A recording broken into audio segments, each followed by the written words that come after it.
welcome to the German American Heritage Foundation and Museum right here in the Penn Quarter in the heart of Washington, D.C.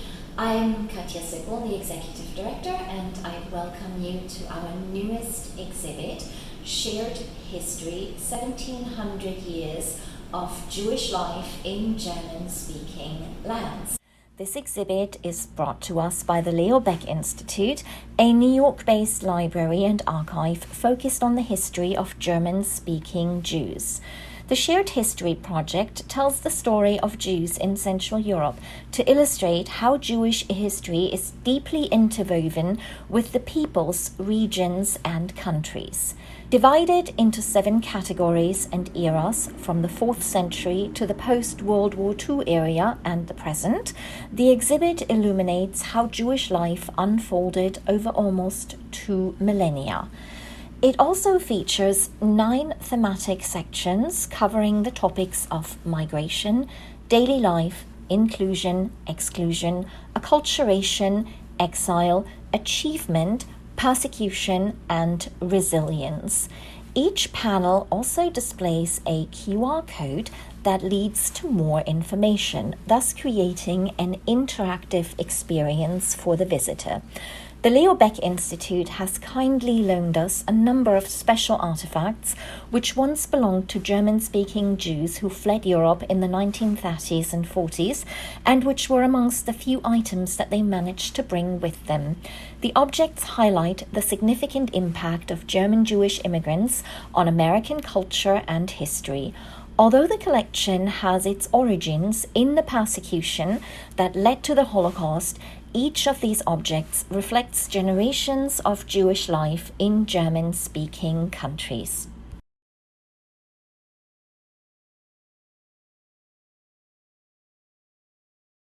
World War II U.S. Army dog tag of Fred Lederman with a prayer scroll. Fred Lederman was born in Germany a few months before World War I ended in February 1918. He spent his childhood near Heidelberg. After the Nazis took over, he left high school where he was the only Jewish student. He worked for years to obtain the affidavits required for immigration to the United States and finally left Germany in 1937. In New York, he worked as a baker. To his dog tags, Fred affixed a tiny mezuzah containing a scroll inscribed with Jewish scripture. The dog tag reads, Lederman Fred M.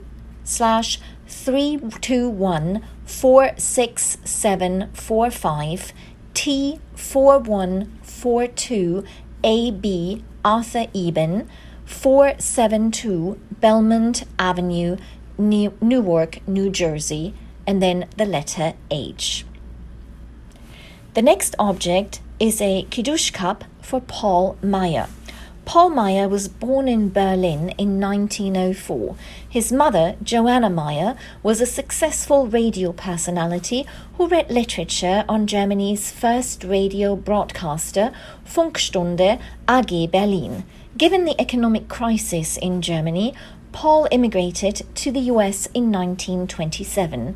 The cup has Paul's name and the date of February the 28th, 1905, inside of a decorative panel.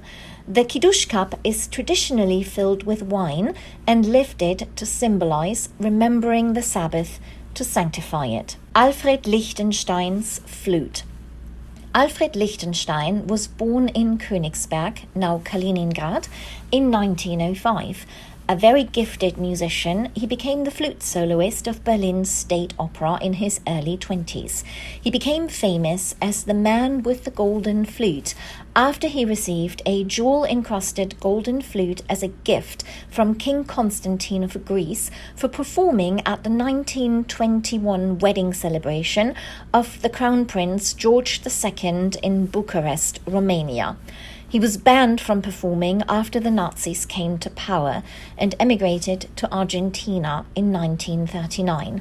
After finally settling in the US, he partially revived his concert career, giving performances in Central Park. In 1976, Lichtenstein returned to Germany to play his precious flute at the Palace in Berlin-Charlottenburg to much acclaim.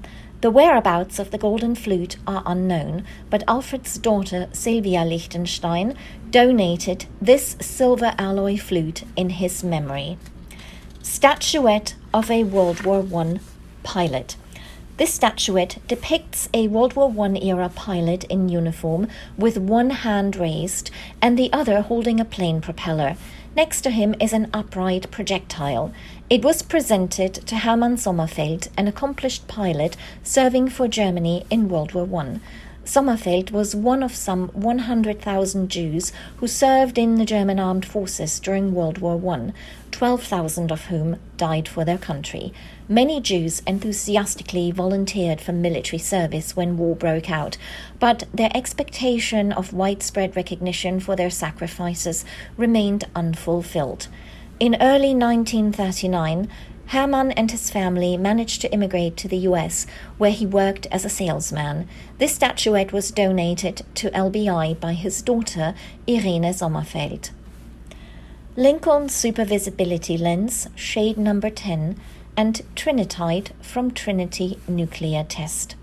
The Trinity nuclear test was the first detonation of a nuclear weapon conducted in the Jornada del Muerto Desert in New Mexico at the White Sands Missile Range on July 16, 1945. The physicist Gerhard Friedlander, a German Jew born in 1916 in Munich, was recruited for the Manhattan Project in 1943 to help develop the atomic bomb. He used this welder's glass while observing the test to protect his eyes from the extremely bright light emanating from the blast, and also collected this piece of trinitite encased in plastic. Trinitite is a mineral made of melted sand that rained down after the blast. Challah plate and knife. This silver plate was traditionally used for challah, which is a special braided bread. This plate belonged to the family of Rose Landmann. A German inscription indicates that it was made from silver coins saved during World War I and possibly commemorated the service of one of the family members. The plate traveled from Germany with Rose, who was able to flee the country before World War II. It is richly decorated and bears a Hebrew inscription and floral design. 2 lions in a field hold the Star of David. The matching challah knife has the same inscription. The text reads, "And Moses said, 'Eat it today, for today is a Sabbath to the Lord. Today you will not find it in the field.'" Neoclassical Hanukkah, 18th century. A Hanukkah is a 9-branched candelabrum lit during the 8-day Jewish holiday of Hanukkah. This Hanukkah was made between 1730 and 1760. It has scalloped edges on the top and on the sides. 8 oil containers are welded together to make a tray, which sits inside the frame. A 9th container can be used as a reading light. A spout on the right allows for excess oil to drain. The Hanukkah was brought to the US with German Jewish refugees during their escape from Europe. 6-sided wooden dreidel. The dreidel game is one of the most famous Hanukkah traditions. It was created as a way for Jews to study the Torah and learn Hebrew. The German instructions engraved on each side of the block reflect the German Jewish custom of incorporating the German language into Jewish traditions and ceremonies. This dreidel belonged to the family of Werner Stein from Berlin. Werner, who was born in 1925, and his sister Marion managed to leave Germany via London and eventually settled in Queens, New York, where the family opened a printing business, just like the one they had run successfully in Berlin. 3 sport medals from the Hans Lindner family collection. Hans Lindner was born in 1904 in Breslau, now Poland, where his father Alfred owned shoe stores. As a young man, Hans participated in numerous athletic competitions, which he regularly won. The family's financial stability allowed Hans to participate in track, fox hunting, and motorsport racing, which were considered both expensive and extravagant activities. In 1931, Hans visited the US, including Boston, New York, Washington, D.C., Detroit, Niagara Falls, Albany, and Watkins Glen. He immigrated to the US permanently following his internment in the Camp Buchenwald. The 3 medals are for motor vehicle racing, fox hunting, and marathon running. 2 printing blocks from the Offenbacher Haggadah. The Offenbacher Haggadah was commissioned by the German Jewish lawyer and bibliophile Dr. Siegfried Guggenheim. Originally from the town of Worms in Rhineland-Palatinate, Guggenheim moved to Offenbach am Rhein, where he became heavily involved in local Jewish cultural life. He served as head of the Jewish community there from 1932 to 1938. He was a passionate art collector, a generous supporter of the local arts and culture scene, and well integrated into the life of the city. After Hitler came to power in 1933, Guggenheim first lost his permission to work as a notary and, in 1938, as a lawyer.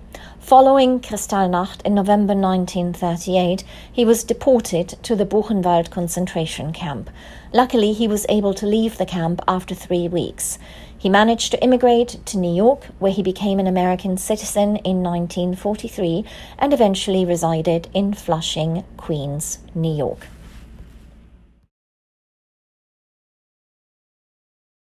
I encourage you to come by for a visit, and we hope you will have a chance to view this wonderful exhibit, which will be with us through the month of July. Thank you very much.